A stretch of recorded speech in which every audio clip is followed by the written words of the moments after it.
दूसरा क्वेश्चन जो आएगा वो आएगा इससे कि आप ROS बताइए, what is ROS? Return on ad spend.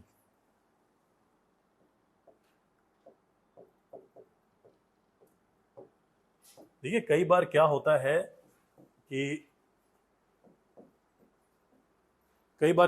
है कि इंटरव्यू लेने वाले खुद भी डिजिटल मार्केटर होते नहीं हैं। वो गूगल पे सर्च करते हैं कि क्या क्वेश्चन पूछना है और गूगल सर्च से वो क्वेश्चन निकालते हैं, है ना। और गूगल सर्च में इंटरव्यू क्वेश्चन में ये सब भरे पड़े हुए आपको मिलेंगे, what is ROS, what is the meaning of this. तो जब तक उनको आंसर में वो टर्म्स नहीं मिलेंगे जो उन्होंने गूगल पे सर्च करके ढूंढा है, तब तक उनको समझेगा नहीं कि आप सही आंसर दे रहे हैं, है ना। ये सिचुएशन भी आती है।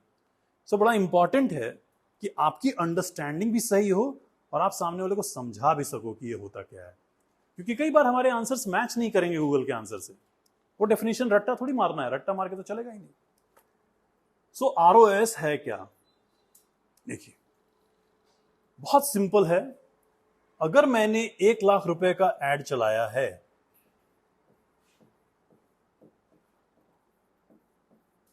मैंने 1,00,000 रुपए का एड चलाया है, so this is my ad budget और एड कॉस्ट।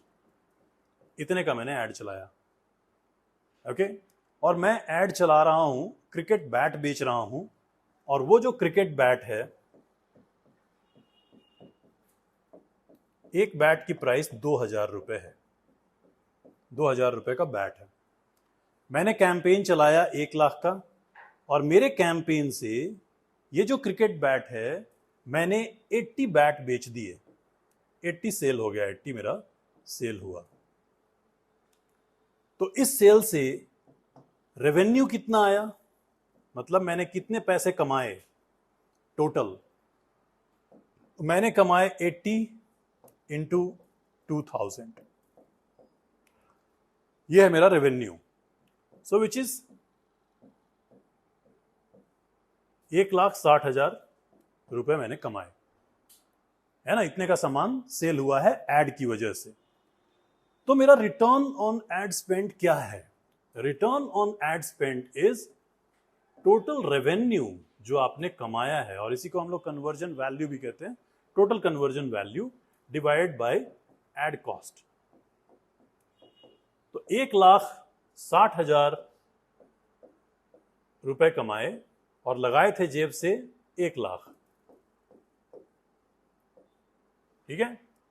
सो इसको आप जब डिवाइड करिएगा it is 1.6, 1.6। So my ROS is 1.6, 1.6 times हमारा रेवेन्यू रहा कॉस्ट के कंपैरिजन में। और अगर इसी को परसेंटेज में लिखा जाता है तो that is called percentage ROS। उस केस में आप इसे 100 से मल्टीप्लाई कर दीजिए, तो 1.6 इंटू 100 विच इज 160%। तो अगर परसेंटेज में बोला तो 160%। सो आपसे अगर कहा जाए कि कौन से परफॉर्मेंस मैट्रिक्स पे आप काम करोगे ताकि आपका कैंपेन बेहतर हो, तो आप कोशिश करिएगा कि आप अच्छी क्वालिटी स्कोर पे काम करें, जिससे आपका CTR बढ़ेगा, जिससे ऐड पे ज्यादा क्लिक्स मिलेंगे। जब ऐड पे ज्यादा क्लिक्स मिलेंगे तो ज्यादा कन्वर्जन होगा, जिससे आपका कन्वर्जन रेट बढ़ेगा।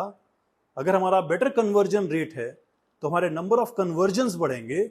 नंबर ऑफ कन्वर्जन्स अगर हमारे बढ़ गए तो हमारा हर कन्वर्जन का कॉस्ट जो CPA है वो कम होता जाएगा, है ना। और जितना कन्वर्जन कॉस्ट कम होगा हमारा प्रॉफिट उतना ज्यादा बढ़ेगा।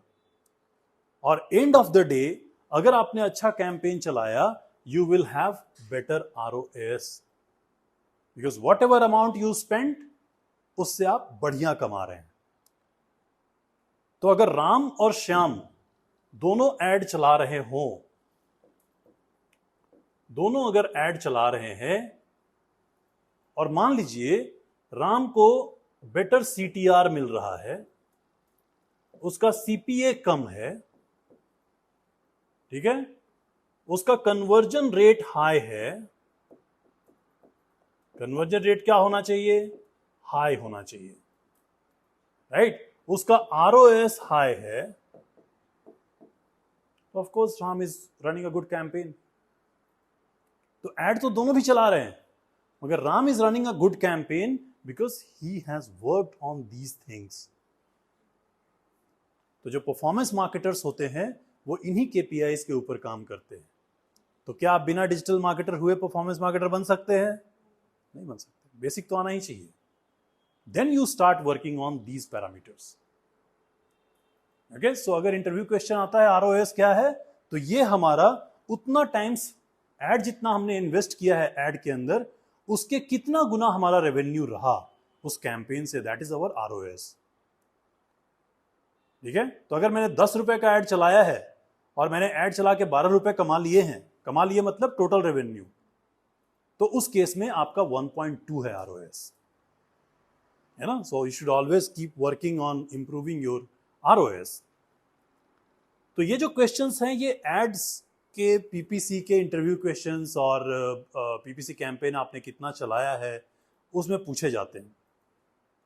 और पूछने वाले का मोटिव यही होता है कि ये आंसर आप तभी दे पाओगे जब आप कैंपेन्स को रन किए, है ना। आप कीवर्ड प्लानर से थोड़ा बहुत आइडिया निकाल सकते हैं, फोरकास्ट देख सकते हैं। ओके, तो आई होप थोड़ी क्लैरिटी आई होगी इन क्वेश्चंस के ऊपर।